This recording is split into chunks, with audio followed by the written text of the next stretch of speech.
All right, buddy, welcome back to Black Hat 2018. Chuck Harold, SecurityGuardTV.com, ASIS TV. Brian Vecchi, Varonis.com. Welcome back, Brian. Thank you, good Chuck. To see you again, it's good buddy. to be here again. You got a lot of high energy. This is going to be a good interview. Tell us what you guys do. Varonis, we're the leader in unstructured data security. So what our customers tell us is before using Varonis, they have no idea where their sensitive data is, no idea who's got access to it, way more than they know is exposed. They don't know how it's being used and what's not. And when something goes wrong, they have a hard time catching it. Yeah, unstructured. Yeah. That's my hard drive over here we're looking at right now. Exactly. We're talking about all the files, PowerPoint presentations, documents, things like that. It's too Yeah? much. I moved a couple months ago. I was upgrading to Windows 10. I held out with 7 for years. I pushed the wrong button. I erased everything. I had to restore it. Now I have a giant unstructured database of all these files with no names on them. Yeah. And So you know nothing about it, right? And it's nothing. impossible to clean up. It's 50 gigabytes of stuff that I've been saving since 1984. Okay, so now imagine if you've got 50 gigabytes of stuff that you don't know enough about. Imagine you're a company and you've got 50 terabytes or petabytes of data. You know, 58% of the companies that we did risk assessments for last year have more than 100,000 folders that are open to everybody.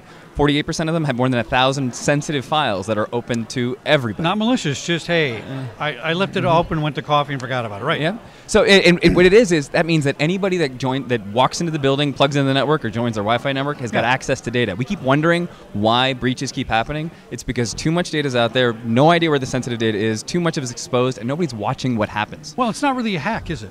It's not. It's not really a hack if you leave your door open, right? That's exactly right. That's what people, and this is what upsets me about these things, where people come up and make a big bunch of excuses for the company and say, well, you know, we got this happened, a vulnerability. No, dude, you left the door open. Exactly. And that just comes down to people management. And it comes down to making sure that you have the right controls in place, right? When it comes to data, one of the things that we find is companies just don't have detective controls in place. You can't catch what you can't see, right? Nobody watches how this data is being used, so when something bad happens, whether it's an accident like somebody launching a ransomware attack or it's somebody from the outside getting in and poking around, nobody's watching how that data is used, so they have no idea when something goes wrong. That's why 70% of all data breaches take months or years to catch. That's right. Now, how does Varonis help them classify the data? Information is the new, I don't know, it's the new gold, right? I mean, it really is. It's not a widget anymore. It's like, I have the information, I'm the most profitable, and data is an asset. It's a business asset. Huge asset. And they might have intellectual property sitting on the network they don't even know is worth something. Imagine if you treated your bank account like most people treat data. Yes. Anybody could have access to it, no idea how it's being used. Anybody from the outside gets access to it, can do whatever they want with it, and you don't know anything about it, you go out of business quick. Smart companies are treating their data like their dollars. They know exactly where sensitive data is. They make sure that only the right people can access it. They watch everything like a hawk. Literally, nobody can touch a file without it being recorded, and if something goes wrong, they know about it, they get alerted, and they can catch it and stop it. Now, I get putting Varonis on my network going forward. If I put it on my network, how can I go backwards and help find it? Can I do that? You can find where sensitive data and where it's exposed. Just starting to monitor how it's used is gonna put you light years above everybody else, right? But can you go back on the network and find the old stuff and then categorize it and say, look, here's all your doc files, here's your PDFs, basic stuff. One of the things that we do with any company that wants to do it is we'll do a risk assessment. We'll come in, scan for all of the sensitive data. We'll look for where personal records are, customer information, partner information, patents, intellectual property, show you exactly where it is, where it's exposed, and how it's being used, what's being used, and what's not. You do that risk assessment, and it's a bound report that you can take to your board of directors and say, listen, now we've got a data security program in place, and not only will we show you where you're exposed, we'll show you how to fix the problem too. Now, when I was at Fox, they literally wrote a policy.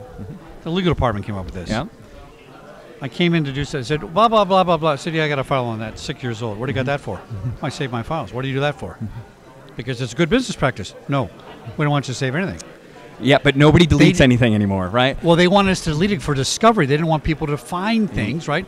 Remember the Sony breach? Yeah, One of the most scandalous things about the Sony breach were these contracts that were 13, 14, 15 years old. Why do you keep it?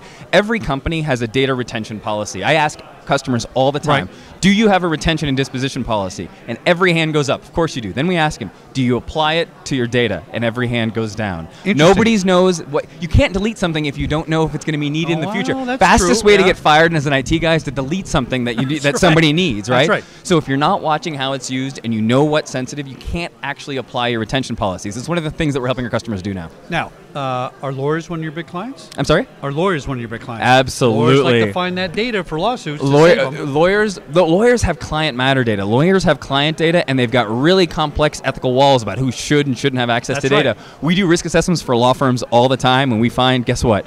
Lots of data all over the place, open to everybody. None of it's being monitored. Law firms love using our solution because now they know exactly who's got access to it. They can guarantee that there's a data owner that's reviewing access, and everything is tracked. So they have evidence of process. We know exactly who's got access, why they got it, when they got it, and everything they did while they had that access. Lawyers love our stuff. I love this guy. Brian, you got so much energy. You love this, don't you? You love I this do. stuff. I'm an evangelist. This is what I do. I know. You got to like it to make it successful. That's Absolutely. the whole trick. I believe in what we do. Brian Vecchi, Varonis.com, Varonis, for my podcast listeners here at Black Hat 2018. Thanks for coming on the show. Thank you very much, Chuck. It was great to see you again. You too. Take care.